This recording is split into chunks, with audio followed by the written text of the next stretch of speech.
Quem fala é o professor Alexander, de Pesquisa Operacional 2, e na aula de hoje a gente vai dar continuidade ao capítulo 6 do livro do Tahar, naquele item que a gente parou, que é o item 6.4, que fala sobre o fluxo máximo.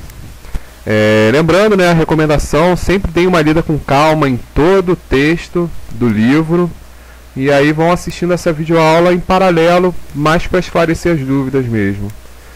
E aqui a ideia é a seguinte, né, a princípio, se a gente pudesse, né, nesse fluxo máximo, qual é a ideia que fala aqui nesse capítulo? É que se a gente pudesse definir alguns cortes ao longo da nossa rede, a gente pudesse definir esses cortes, o que não é tão simples, tá? Do ponto de vista de programação, ele não é simples, mas se a gente tivesse esses cortes já definidos, para determinar o fluxo máximo, basta a gente conseguir determinar o fluxo que passa através de cada um desses cortes. Então a ideia é justamente essa, ora, eu quero definir o fluxo máximo que vá da origem até o destino da minha rede. Se eu conseguir calcular o fluxo que passa através de cada um dos cortes, que seria como se fosse cada uma das etapas, ou cada uma dos pontos da nossa rede, se eu conseguisse definir o fluxo que passa por cada um desses cortes, eu consigo definir qual é o fluxo máximo. Lembrando que o fluxo máximo é sempre o menor, definido pelo menor fluxo da rede. Porque vamos supor que daqui para cá eu tivesse um fluxo sei lá, de 100. E daqui para cá eu tenho um fluxo de 120. Ora, qual é o fluxo que passa por aqui na realidade? Ora, a capacidade aqui é de 120. Só que só está chegando 100, porque a capacidade do anterior, desse corte anterior, é de 100. Se está chegando 100, mesmo que a capacidade máxima desse cara seja 120, o fluxo real que vai passar por ele é o fluxo de 100, porque é o fluxo que está sendo entregue a ele. Então, sempre quem vai me definir o fluxo máximo da rede é o meu menor fluxo, porque ele vai ser o meu gargalo, ele que vai definir, ele que vai limitar o fluxo máximo da minha rede. Beleza? Então, tendo isso em mente, a gente segue para esse exemplo aqui. O que esse exemplo nos mostra? Que a gente tem o fluxo da nossa rede e a gente conseguiu definir esses três cortes. Como que eu determino o fluxo ou a capacidade de cada um desses cortes? Como que eu defino a capacidade de cada um dos cortes? Para eu determinar a capacidade, basta eu ver qual é o fluxo máximo de cada um dos arcos, que são esses numerozinhos que aparecem aqui. Ora, esse arco 1,4 tem fluxo 10, o arco 1,3 tem fluxo 30 e o arco 1,2 tem fluxo 20. O corte, ele pega esses três arcos. Então, qual é o fluxo ou capacidade do corte 1? É só eu fazer 10 mais 30 mais 20, que dá 60, que é o que está escrito nessa tabela aqui, ó. 20 mais 30 mais 10, que dá 60. Agora, se eu quiser ver para o corte 2, ora, o corte 2, ele corta o arco 1,4, que tem capacidade 10. Ele corta também, ó, o arco 1,3, que tem capacidade 30. E ele corta também o arco 2,5, que tem capacidade 30, e também corta o arco 2,3, que tem capacidade 40. Se a gente somar 10 mais 30 mais 30 mais 40, dá 110, que é o valor que está aparecendo aqui. E aí, fazendo a mesma coisa para o corte 3, a gente acha o 70. Ou seja, para cada corte a gente tem os arcos associados e a gente também tem a capacidade de cada um dos cortes. E como que a gente define para esse caso, então, qual é o fluxo máximo? É igual a 60, porque quem vai me dizer o fluxo máximo é sempre a menor capacidade. Então, o fluxo máximo dessa rede, desse exemplo, vale 60. Beleza? Mas reparem que, para a gente calcular desse jeito, a gente precisou dos cortes. E aí que entra o algoritmo do fluxo máximo. E se a gente não tiver os cortes? Será que existe alguma maneira de definir esse fluxo máximo sem conhecer os cortes, sem ter que determinar os cortes? E existe, né? E é justamente essa parte do capítulo que mostra como determinar o fluxo máximo, mesmo sem a gente conhecer quais são esses cortes. E aí dei uma lida com calma, né? Como que ele define rota de passagem, o que são capacidades residuais, o que são fluxos residuais também, que eu vou direto pro... Aqui tem mostrando exatamente como ele funciona, mas eu já vou direto pro exemplo, beleza? Vou direto pro exemplo. Aqui lembrando só que no final a solução a gente vai ver que é determinar o que a gente chama de fluxo residual. E a gente vai determinar a capacidade, o fluxo máximo da nossa rede vai ser determinado pela soma dos fluxos residuais que a gente calculou em cada interação. Então vamos no exemplo, que eu acho que é mais fácil entender pelo exemplo. Mas lembrando, né, sempre leiam com calma o capítulo antes de vir direto para a videoaula. Então vamos lá, como é que funciona aqui na prática? Né? Na prática, como é que funciona, como que eu determino a nossa capacidade máxima, nosso fluxo máximo da nossa rede? Então lembrando que a gente tem, de novo, a gente tem a rota 1 até a rota 5, tá bom? E a princípio a gente não tem nenhum desses rótulos, tá? Esses rótulos aqui eles não existem, a gente vai definir eles nessa primeira interação, nada disso aqui existe. A única coisa que a gente tem é a rede, tá vendo? Com os nós da rede e esses números que nos dão o fluxo de cada um dos arcos da nossa rede. Beleza? Então o primeiro passo desse algoritmo, que é o que ele chama de interação 1, etapa 1, é chamar o nó 1 com esse rótulo daqui.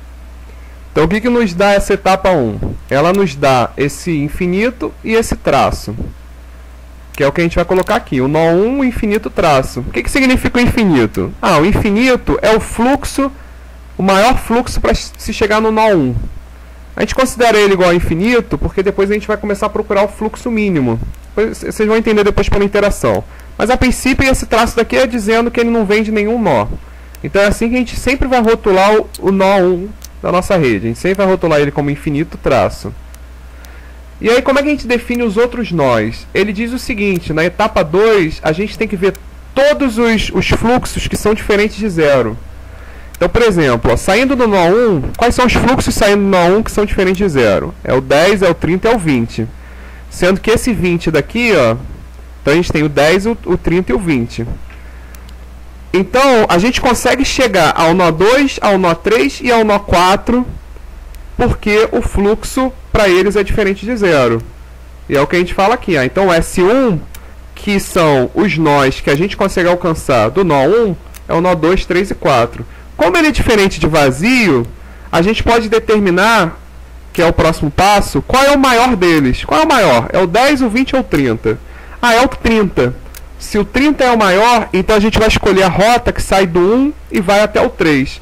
E a gente vai rotular o nó 3 como 31. Por que 30? Esse 30 daqui diz qual é o fluxo para se chegar do 1 para o 3. E esse 1 daqui diz de qual nó que a gente veio. A gente veio do nó 1, então a gente rotula aqui como nó 1. Certo? E essa daqui é a que a gente chama de etapa 3. Perdão, aqui isso, etapa 3, está aqui. Achamos 30, rotulamos ele como 31. E aí a gente faz o quê? Como a gente escolheu o nó 3, a gente faz a mesma coisa que a gente fez para o nó 1, para o nó 3. Que é ver todos os fluxos de saída dele, que são diferentes de zero, que é o 10 e o 20. Do nó 3, que a gente vai chamar de S3, a gente pode chegar ao nó 4 com fluxo 10 ou ao nó 5 com fluxo 20. Então, o S3 a gente pode chegar ao 4 e o 5. Como o maior é o 20, então a gente vai escolher o caminho do 3 para o 5 e vamos rotular aqui como 23, porque o fluxo é de 20 e veio do nó 3. E aí a gente tem que fazer a mesma coisa do nó 5 para os outros nós. Só que a saída é sempre zero. Como a saída é sempre zero, a gente encerra essa primeira interação. Porque a gente não tem mais como sair do nó 5 para os outros nós. Certo? E aí então a gente conseguiu rotular. A gente rotulou 20, rotulou 30 e rotulou infinito. O que a gente faz com esses valores, 20, 30 e infinito? A gente determina o que a gente chama de fluxo residual, que é o que ele chamou aqui de F1. Como que a gente determina o fluxo residual? Tem que ser o mínimo entre esses rótulos que a gente deu. Qual é o mínimo entre 20, 30 e infinito? É 20. Então o F1, que é o nosso fluxo residual, vai ser igual a 20. E a partir desse fluxo residual, a gente tem que determinar quais são as capacidades residuais. Como que a gente determina as capacidades residuais? A gente tem que olhar para a nossa rota que foi definida nessa interação, que é 1, 3, 5. E a gente vai recalcular os fluxos que passam por essa rota. Os fluxos de cada arco dessa rota. Como que a gente recalcula isso? A gente tem que fazer, ó, 30 menos o fluxo residual, que é 30 menos 20, que dá 10. Na ida, ou seja, na ida a gente vai subtraindo do fluxo residual. E na volta, tá vendo que tem um zero aqui? Que significa que de 3 para 1 existe um fluxo de zero. Só que na volta a gente vai ter que somar com o fluxo residual. Então todo o caminho de ida, ó, do 1 para o 3 e do 3 para o 5, que é 10, a gente vai... Perdão, do 3 para o 5, que é 20, do 3 para o 5, que é 20, a gente vai subtrair do fluxo residual. E na volta, ó, que aqui é 0 e aqui também é 0, a gente vai somar com o fluxo residual. Aí 30 menos 20 deu 10. E 0 mais 20 dá 20. Então a gente vai ficar com uma capacidade residual de 10 e 20, que é o que está escrito aqui, ó, de 10 e 20. No 1,3 e 3,1. Agora e no 3,5 e no 5,3? Qual é a capacidade residual do 3 para o 5 e do 5 para o 3? Tem que fazer, ó, 20 menos 20, que dá 0, e 0 mais 20, que dá 20. Aí vai ficar 0, 20. E aí o que a gente tem que fazer na próxima etapa? No lugar do 30, que é o do 1 para o 3, e no lugar do 0, que é o do 3 para o 1, a gente vai substituir pelas capacidades residuais. No lugar do 30, a gente vai colocar o 10, e no lugar do 0, a gente vai colocar o 20. A mesma coisa com 3,5. No lugar do 20, a gente vai colocar o 0, e no lugar desse 0, a gente vai colocar esse 20, que é o que já está mostrando aqui, ó. No lugar do 30 aqui, ó, ficou o 10, no lugar do 0, o 20, no lugar desse 20 aqui o 0, e no lugar desse 0 aqui o 20. Então, para a etapa seguinte, a gente já tem essa nova rede aqui. A gente tem essa nova rede, já com os fluxos modificados. E aí, o que a gente vai fazer nessa interação 2? É determinar esses nós aqui, né? Esses rótulos, e esse F2, que aqui ele já está colocando o resultado, mas o objetivo é chegar nesses resultados, né? Então, o que a gente tem que fazer? Exatamente a mesma coisa que a gente fez na interação 1. Chama esse nó 1 aqui de infinito traço. Escolhe qual é o maior entre esses aqui, é o 20. Ah, então eu vou usando a rota 1, 2. E rotulo ela como 21. Depois faço a mesma coisa. Ó, quem é o maior? 0, 30 ou 40? É o 40. Então eu vou usar essa rota 40. 2 para 3. E aí aqui tem um negócio interessante. Ó. O maior é o 20 no 3. Só que o 20 volta para o 1. E nesse nosso algoritmo a gente não pode passar por um nó que a gente já passou. Como a gente já passou pelo nó 1, a gente não pode passar por ele. Então qual é o maior sem contar com esse aqui? É o 10. Então a gente vai escolher o 10. E depois quem é o maior é o 20. A gente vai por esse caminho. E depois a gente teria o 20 para cá, só que a gente não pode voltar para o nó 3. A gente já passou por todos os nós, na verdade. Ora, se a gente já passou por todos os nós, então a gente já não tem mais como escolher nó nenhum. Aí acaba a nossa interação aqui. E esses rótulos aqui são exatamente de qual nó que veio e qual é o fluxo. O que a gente tem que escolher entre esses rótulos todos, entre o 10, o 20, 40, o 20 e o infinito, é quem é o menor. O menor é 10 e esse vai ser o nosso fluxo residual. E o que a gente tem que fazer? Percorrer toda a nossa rota e para todos os caminhos de ida, a gente vai ter que fazer 20 menos o residual. Então aqui vai ficar 20 menos 10 que dá 10, 40 menos 10 que dá 30, 10 menos 10 que dá 0, 20 menos 10 que dá 10. Aí substitui para a interação seguinte.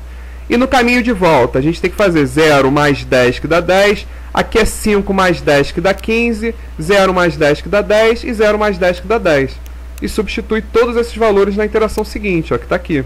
Substitui aqui por 10, por 10, por 30, por 10, por 20, quer dizer, por 0, por 15, por 10 e por 10. E aí vai fazendo isso até o final. Beleza? O que a gente faz então nas interações seguintes? Exatamente a mesma coisa. Uma observação é que quando todos são iguais, professor, não tem que escolher o maior? Como é que eu vou escolher o maior aqui nesse caso agora, que é tudo 10? Pode escolher qualquer um. Pode escolher qualquer um que sempre vai dar um resultado certo. O interessante é que é isso, a gente vai fazendo isso, achando residual e subtraindo, até uma hora que vai ficar, ó, 0, 0, 0. Aqui na interação 6, ficou 0, 0, 0. E aí, o que acontece? O que acontece é que nesse ponto eu já não posso mais chegar do nó 1 a nenhum nó. Então acaba aqui. É aqui que acaba o algoritmo. Ele para de funcionar aqui porque a gente não tem mais como chegar, não tem mais como sair dele para nenhum nó, porque os fluxos são zeros. E aí, nesse caso, o que a gente consegue, como que a gente determina o fluxo máximo? Basta a gente pegar cada um dos fluxos residuais que a gente calculou, ó, cada um dos fluxos residuais, e somar. Então a gente vai ter que somar 20 mais 10, que dá 30, mais 10, que dá 40, mais 10, que dá 50, mais 10, que dá 60. Ou seja, qual é o fluxo máximo dessa rede? 60, que é exatamente o mesmo valor que a gente determinou lá atrás. Certo? Então aqui ele segue, né? Ele segue com essa explicação. Vale a pena vocês irem vendo isso até o final. Né? Aqui tem mais alguns exercícios, né? Mas lembrem de focar nos exercícios resolvidos. E aqui ó, a gente vai entrar no... Deixa eu ver se tem mais alguma coisa importante do capítulo. Ah, aqui ó, é interessante vocês lerem isso aqui, que ele mostra a fórmula, né? Como que a gente resolve esse problema do fluxo máximo usando programação linear. Dê uma lidazinha, que aqui vai mostrar o iniciozinho de como é a resolução, e vocês vão conseguir entender porque programação linear é conteúdo de pesquisa operacional 1. Eu dei uma lida com calma nisso aqui, só para vocês conseguirem fazer o paralelo desse novo algoritmo que a gente está resolvendo com o algoritmo usando programação linear. E aí finalmente a gente entra no último ponto do capítulo, que é o que a gente chama de CPM e PERT, né? O CPM é o cálculo do caminho crítico e o PERT é uma técnica de revisão e avaliação de programa. Então a gente vai focar agora nesse início no CPM, que é o método do caminho crítico, né? Que vai calcular a maneira de você calcular o caminho crítico da rede. Então a ideia geral desse CPM, né, que é uma das técnicas mais conhecidas e mais importantes de pesquisa operacional, está aqui nesse exemplo. A gente tem as atividades de um projeto e o primeiro passo é conseguir definir a rede associada a essas atividades. E a gente vai ver isso com um exemplo ali na frente. Depois daí que a gente tem a rede, a gente calcula o caminho crítico. E o que a gente faz com esse caminho crítico? A gente consegue planejar a programação temporal para a execução dessas atividades. Então esse que é o resultado final, essa que é a parte importante. Como que eu defino qual vai ser a programação temporal do meu projeto? E esse é um resultado que vem do cálculo do caminho crítico dessa rede. Então o que é importante vocês saberem é que para construir essa rede existem algumas regras. A gente não pode construir ela de qualquer maneira, ela tem que seguir algumas regras, que na verdade são 3 regras, né? A primeira delas é essa, né? Cada atividade é representada por um e somente um arco. Então cada atividade vai ser representada por um arco e só aquele arco. Você não pode representar a mesma atividade com 2 arcos, não. Cada atividade só tem um e somente um arco. Uma outra regra interessante é que cada atividade ela só pode ser identificada por 2 nós finais distintos, ou seja, toda atividade precisa ter o seu próprio nó final inicial, seu próprio par de nó final inicial, né, separadamente das outras atividades. Tá, professor, como assim? Não entendi. Então vamos aqui a um exemplo. Ó. Então cada arco é uma atividade. Então a gente tem a atividade A e a atividade B. Vamos supor que para eu começar uma outra atividade aqui, eu preciso ter concluído a atividade A e a B. Aí o que é típico da gente fazer? Ligar ela dessa maneira. Só que isso daqui fere a regra 2, porque a regra 2 diz que cada atividade ela deve ter o seu par de nó inicial e final diferente. E aqui tanto a A quanto a B tem o mesmo par de nó inicial e final. Isso não pode acontecer. E aí o que a gente faz então para resolver esse problema e não ferir a regra 2? A gente representa isso aqui de uma outra maneira. A gente pode representar de qualquer uma dessas 4 formas. A mais comum é essa forma daqui. O que isso aqui está dizendo? Ó? Que a atividade, vamos supor que aqui seja o nó 1 e aqui seja o nó 3. Então, ó, o nó de origem é 1, o nó de destino é o 3. Para eu chegar ao nó 3, eu preciso ter concluído a A e a B. Só que desse jeito aqui a gente não pode fazer. Então, como que a gente faz? A gente cria uma atividade fictícia de duração 0. Ou seja, isso aqui é uma atividade que não tem duração nenhuma, que a gente só criou para poder representar a nossa rede de maneira a atender a regra 2, né, sem ferir a regra 2.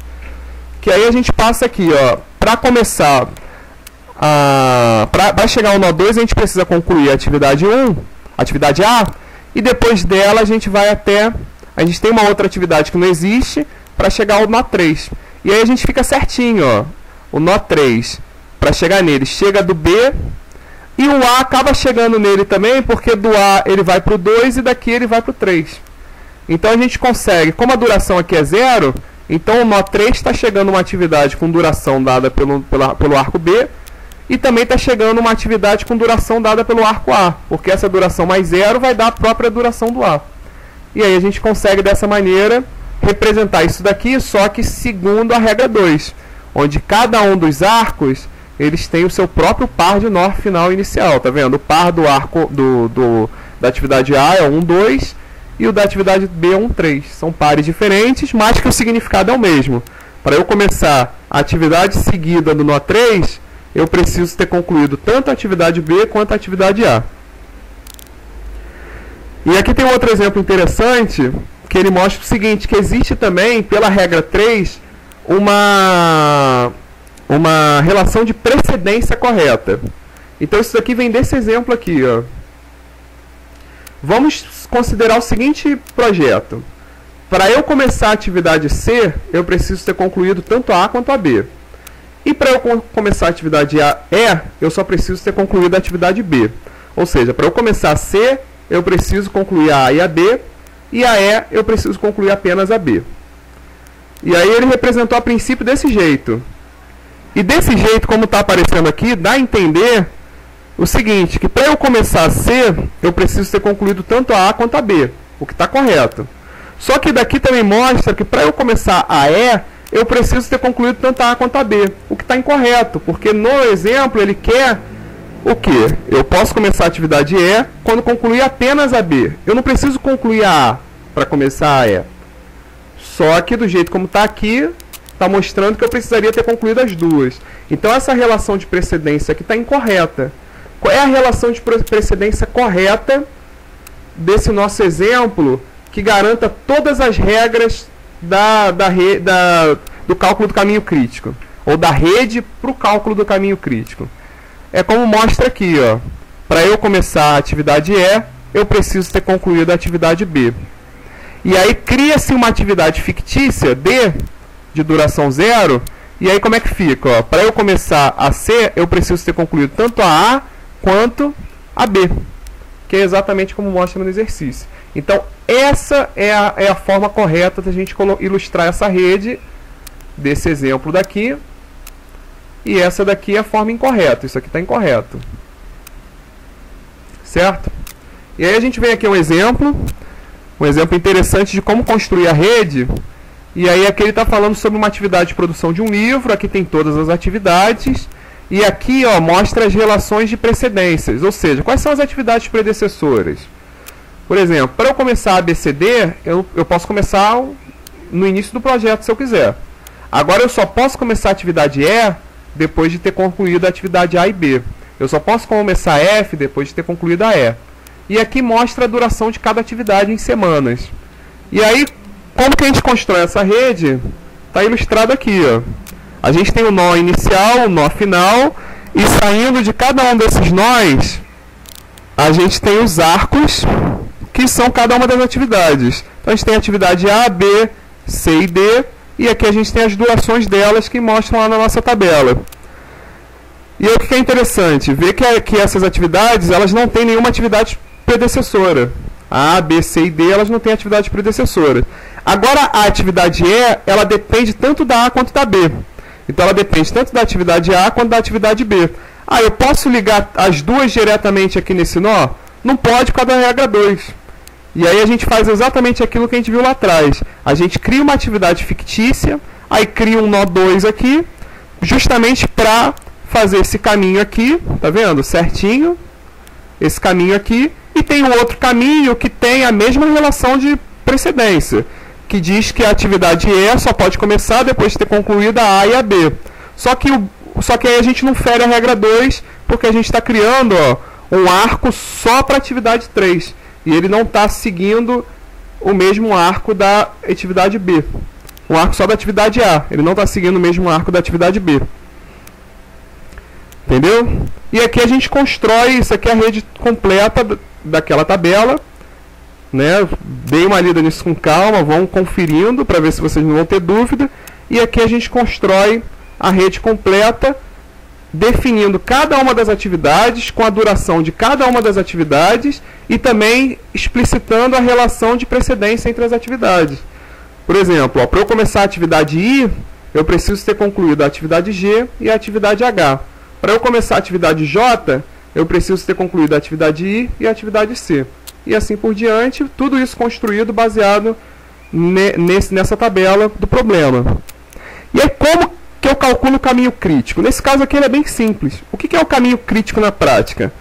É o maior caminho. Qual é o maior caminho nesse caso? Ó, a gente tem um caminho que vai do 1 para o 8, do 8 para o 9. Qual é a duração dele? 4 mais 4, que dá 8. A gente tem um outro caminho aqui, ó, que dá 2, mais 2, 4, mais 2, 6, mais 2, 8, mais 2, 10, mais 4, 14. E a gente tem esse outro caminho aqui, ó, que dá 3, mais 2, 5, mais 2, 7, mais 2, 9, mais 2, 11, mais 4, 15. Se a gente for seguir esse caminho daqui, a gente vai ver que esse caminho é o maior de todos, que é o caminho que passa pela atividade A, E, F, G, I e J. E qual é a duração desse caminho daqui? 15 semanas. E esse é o caminho crítico desse problema. Qual é o caminho crítico desse problema? É esse caminho que passa pelas atividades A, E, F, G, I e J, que tem duração de 15 semanas. O que significa para a gente? Que a duração do nosso projeto vai ser, idealmente, de 15 semanas. Por quê? Porque como ele é de maior duração, e a gente precisa concluir todas as atividades para concluir o projeto, certo? Para concluir o projeto, a gente tem que concluir todas as atividades. Qual vai ser o tempo mínimo, então, para concluir esse projeto? Quem vai me dar isso vai ser a maior duração das atividades. Aquelas atividades que têm maior duração, elas vão me determinar o tempo mínimo de duração do projeto. Então, nesse caso aqui, o caminho crítico ele tem comprimento de 15 semanas, que é o tempo mínimo para a conclusão desse projeto, vai ser um tempo de 15 semanas. E quem são as atividades críticas? São as atividades que compõem esse caminho. A atividade A é uma atividade crítica, a atividade E é uma atividade crítica, a F, a G, a I, a J, todas elas são atividades críticas. Por que a gente chama a gente chama essas atividades de críticas? Porque se, por exemplo, a atividade I atrasar em uma semana, esse caminho aqui passa a dar 3. E aí o projeto que era 15 semanas já passa a ter 16 semanas. Ou seja, ela é crítica porque qualquer atraso em qualquer uma dessas atividades produz um atraso na conclusão do projeto. Ou seja, a gente não pode, em hipótese nenhuma, atrasar as atividades críticas. Essa é a conclusão que a gente chega aqui a princípio. Enfim, mas vamos ver agora aqui para frente um algoritmo para calcular esse caminho crítico. Que é o que está escrito aqui, ó, cálculo do caminho crítico. É esse item. Novamente, ó, deem uma lida com bastante calma nisso aqui, como é que eles definem atividade crítica, atividade não crítica, o que é o caminho de volta, o caminho de ida. Deem uma lida com bastante calma nisso aqui. E eu vou direto para o exemplo, né, para esclarecer já as dúvidas, já supondo que vocês já leram isso com calma. Então o exemplo aqui ele mostra o seguinte para a gente. Então aqui a princípio no exemplo, a gente não tem nenhum desses quadrados e triângulos aqui, né? A gente só tem a rede. Todos esses quadrados e triângulos eles estão apagados, eles não tem nada. É porque aqui já está dando resultado, né? A gente vai calcular esses valores que estão aqui dentro dos quadrados e dos triângulos, mas a princípio estão todos vazios. A única coisa que a gente tem são as redes, com os nós e cada uma das atividades e a duração de cada atividade. Vamos supor que cada uma dessas durações são em dias. Então, por exemplo, ó, a atividade C dura 3 dias. A atividade F dura 11 dias. E cada uma das atividades tem a sua duração. Lembrando que também tem a relação de precedência, né? Para eu começar a atividade D, eu preciso concluir a atividade A. Para eu começar a atividade F, por exemplo, eu preciso ter concluído tanto a atividade C quanto a atividade B. E assim por diante. Tá, professor, o que eu faço? Como é que funciona esse algoritmo que estava explicando lá atrás? Funciona da seguinte maneira. Primeiro passo, a gente vai trabalhar só com os quadrados. Como assim? Começa só trabalhando com esse quadrado. Como a gente quer ir do nó 1 ao nó 6, a gente quer determinar o caminho crítico do nó 1 ao nó 6, a gente começa pelo nó 1. E o que a gente faz no nó 1? Diz que bota esse valor aqui como 0. Que quer dizer que para chegar até ele a gente precisou de 0, porque ele é o primeiro nó, é o instante inicial. Então a duração para se chegar até ele é 0. Certo? E aí o que a gente faz? Ó, vamos olhar do nó 1 para o nó 2. Qual é o maior caminho do nó 1 para o nó 2? É 5. Então o que a gente vai colocar nesse quadrado aqui? Vamos colocar o 5. Certo? Então está aqui o 5 no quadrado. E qual é o maior caminho do nó 1 até o nó 3? Ora, a gente tem esse caminho daqui de duração 6 e tem esse caminho aqui, 5 mais 3, que dá 8. O maior é 8. Então a gente vai colocar aqui como 8. E qual é o maior caminho até o nó 4? É 5 mais 8, que dá 13. Então a gente vai colocar aqui como 13. E o maior caminho até o nó 5? A gente tem o 13 mais 0, que isso aqui é um caminho fictício, que dá 13. E a gente tem o 8 mais 2, que dá 10. O maior é 13, então a gente vai colocar aqui como 13. E o maior caminho até o nó 6, a gente tem ó, o 8 mais 11, que dá 22. A gente tem o 13 mais 1, que dá 14. E a gente tem o 13 mais 12, que dá 25. O maior é 25, a gente coloca 25 aqui. E no caminho de volta, chegamos ao caminho final, no final do caminho de ida. Agora a gente vai fazer o caminho de volta. Aonde que é o início do caminho de volta? É esse triângulo daqui, que o valor a princípio vai ser o mesmo valor do final do caminho de ida. Então a gente coloca o 25. E o que a gente vai fazer? Vamos calcular o caminho de volta. Como que a gente calcula o caminho de volta? A gente vai subtraindo desses valores e vendo quem é que dá um menor valor. Então, por exemplo, ó, do 6 para o 5, a gente tem 25 menos 12, que dá 13. Coloca aqui como 13. E do 6 para o 4, a gente pode vir, ó, 25 menos 1, que dá 24. E a gente tem o 13 menos 0, que dá 13. O menor é 13, então a gente vai colocar 13 aqui. E para chegar ao nó 3, a gente tem 25 menos 11, que dá 14. E a gente tem o 13 menos 2, que dá 11. 11 é menor do que 14, então a gente vai ficar com 11 aqui. E para chegar ao nó 2, a gente tem o 11 menos 3, que dá 8. E a gente tem o 13 menos 8, que dá 5. Então olha o 5 aqui. E para chegar no 1, a gente pode ir no 5 menos 5, que dá 0, ou 11 menos 6, que dá 5. 5 menos 5 dá 0, 0 é o menor, então a gente vai ficar com 0. Ora, como aqui deu 0, então a gente fez o quê? A gente conferiu, se vocês repararem, ó, o caminho de ida são esse mais escuro. Ó. É o A, é o D, é o G, perdão, é o A, é o D e é o H. Ou seja, qual é o nosso caminho crítico? A, D, H. E na volta também deu a mesma coisa, né? Deu H, veio para cá, deu D e deu A. Esse caminho de volta serviu o quê? Para confirmar que o cálculo que a gente fez do caminho de ida estava correto. Ou seja, com essa confirmação a gente tem certeza que o nosso caminho crítico é do 1 para 2, do 2 para 4, do 4 para 5, do 5 para 6. Essa é a nossa rota da nossa rede. Quais são as atividades críticas? Atividade A, atividade D e atividade H. Onde a atividade A tem duração de 5 dias, a D de 8 dias e a H de 12 dias, o que dá um projeto de 25 dias, se a gente somar a duração dessas atividades, que é o tempo mínimo de duração desse projeto. Então, no mínimo, nosso projeto, ou idealmente nosso projeto, tem duração de 25 dias, e as atividades críticas dele, atividade A, atividade D e atividade H. E todas as outras atividades são atividades não críticas. Certo? E aí, para esse exemplo, a gente vai fazer a construção, como está aqui, ó.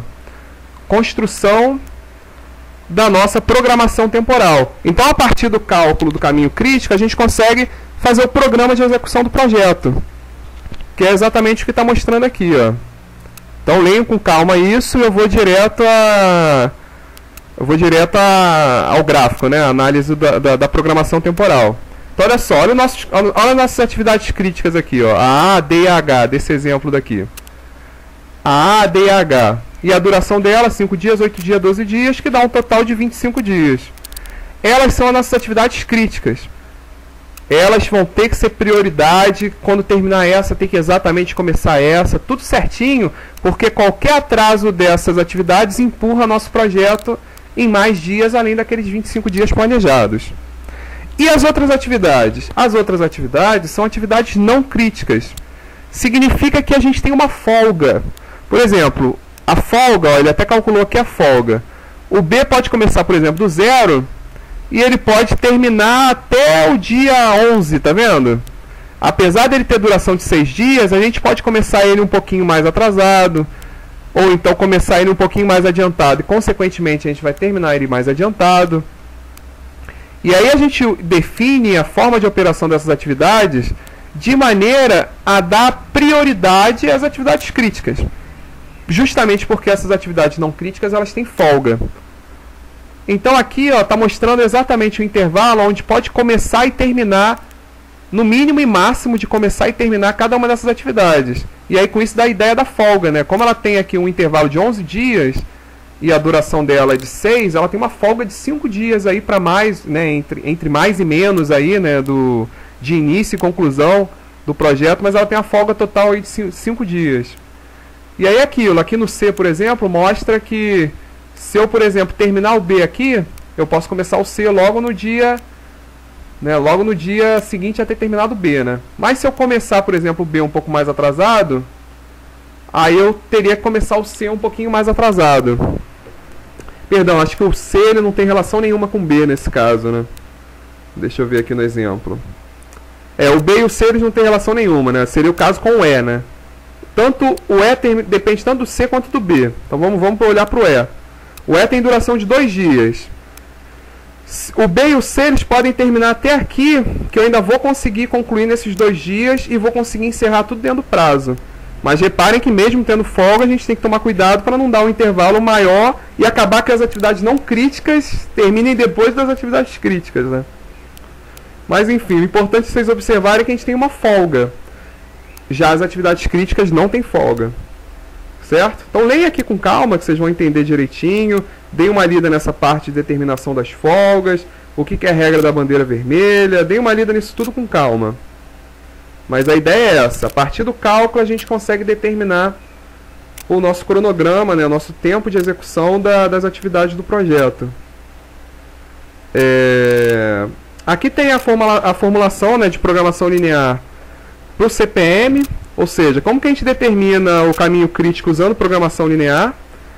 E aqui vem a parte final do capítulo, que são as redes PERT, né? Ou seja, qual é a diferença da rede CPM convencional e a rede que a gente chama de CPM PERT? O que é a rede CPM PERT? Qual é a diferença quando a gente considera esse PERT no nosso cálculo? É que até agora, não sei se vocês repararam, mas até agora as durações das atividades elas são determinísticas. Ou seja, a atividade A vai durar tantos dias, a atividade B vai durar tantos dias. A gente está dando exatamente o tempo de duração da nossa atividade. Só que isso na prática nem sempre é tão fácil de se obter. Na prática é mais comum a gente conhecer o tempo mais provável daquela atividade ocorrer. Ou seja, existe uma estatística, uma probabilidade associada à duração daquela atividade. Significa que na prática o tempo ele não é uma variável determinística. O tempo é uma variável aleatória, ele é uma variável probabilística. E aí que entra o cálculo do PERT, que é o que explica aqui, e vale a pena vocês darem uma lida com calma, mas eu vou discutir com vocês. Ou seja, no cálculo do PERT, existe um tempo que a gente chama de tempo otimista, o tempo mais provável, o tempo pessimista. E aqui vai ser muito baseado na execução das atividades. Por quê? Porque na prática é estranho você definir antes do projeto quanto tempo que você vai durar aquela atividade. Por exemplo, se você está fazendo uma obra e está chovendo muito, é natural que a duração daquela etapa acabe sendo maior. Mas se tem uma previsão de pouca chuva, os equipamentos estão funcionando bem, os trabalhadores estão trabalhando rápido, você pode aumentar você pode elevar o seu otimismo na duração da atividade. Ou seja, você pode aumentar esse valor de A, dessa variável A, que vai resultar em um tempo médio e um tempo esperado de conclusão daquela atividade menor do que aquele tempo que você determinou no início do projeto. Então, qual é a relação do PERT com o CPM? É que usando o PERT a gente pode ter variáveis que vão definir o quão provável é da duração daquele projeto ser menor, se manter mais ou menos igual ou ter que aumentar. E tudo isso depende de como que está se desenvolvendo o projeto. Então, por exemplo, ó, se a execução está indo muito mal, a gente vai colocar um valor de B maior. Vai ter uma duração mais pessimista em relação à execução do projeto, ao tempo de duração do projeto. Então, dê uma lida com calma, certo? A ideia geral é essa, mas dê uma lida com calma, vem direitinho as variáveis que estão associadas, o que significa cada um desses cálculos, que está explicado direitinho aqui no livro, certo? E com isso a gente conclui o capítulo 6 do livro do Tahá, tá bom? Na próxima aula a gente vai entrar no capítulo 10, que também faz parte do nosso conteúdo da A2. Deem uma lida com calma, meu conselho para vocês é sempre esse, deem uma lida com calma, façam os exercícios resolvidos do livro, e qualquer dúvida que vocês tiverem, vocês me contactem, tá bom, galera?